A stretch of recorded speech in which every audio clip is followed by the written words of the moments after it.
আসসালামু আলাইকুম এভরিওয়ান, আশা করি সকলে ভালো আছেন। তো আপনারা অনেকে আসলে টিকটক ব্যবহার করেন। তো দেখা যাচ্ছে যে টিকটকে কোনো আইডি থেকে আপনাকে যদি ডিস্টার্ব বা মেসেজ করতে থাকে, তাহলে আপনারা যদি কোনো কারণে তাকে ব্লক করতে চান, তাহলে সেই ব্লকটা কিভাবে করবেন তার সমস্ত প্রসেস আজকের ভিডিওতে দেখিয়ে দেবো।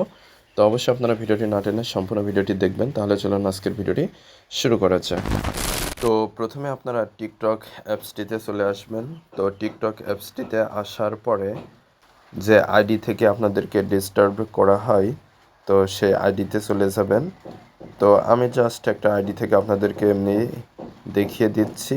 এইভাবে আপনারা যে কোনো আইডি আপনাদের প্রয়োজন অনুযায়ী তাকে ব্লক করে নিতে পারবেন। তো আমি যদি আইডিটা দেখাই, জাস্ট এই আইডিটার উপরে ক্লিক করে দিব। তো ক্লিক করে দেওয়ার পরে এই যে শেয়ার আইকন, এটার উপরে ক্লিক করে দিব। শেয়ার আইকনে ক্লিক করে দিলে এখানে কিছু অপশন চলে আসবে। আসার পরে আপনারা যদি একটু নিচেই দেখেন, এই যে ব্লক, জাস্ট এটার উপরে একটা ক্লিক করে দিবেন। ক্লিক করে দিলে এখানে পপ আপ হয়ে একটা নোটিফিকেশন শো করবে। এখানে কিছু লেখা রয়েছে, পড়ে নিতে পারেন। জাস্ট ব্লক, এইটার উপরে ক্লিক করে দিবেন। ক্লিক করে দিলে আইডিটা ব্লক হয়ে যাবে। এর ফলে সে আপনার কোনো পোস্ট দেখতে পারবে না, আপনিও তার আর কোনো পোস্ট দেখতে পারবেন না।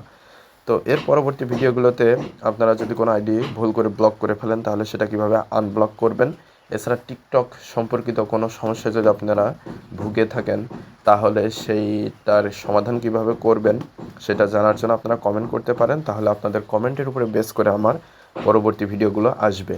তো অবশ্যই জানাবেন কমেন্টস করে, আর এই ভিডিওটি কেমন হয়েছে সেটাও জানাবেন।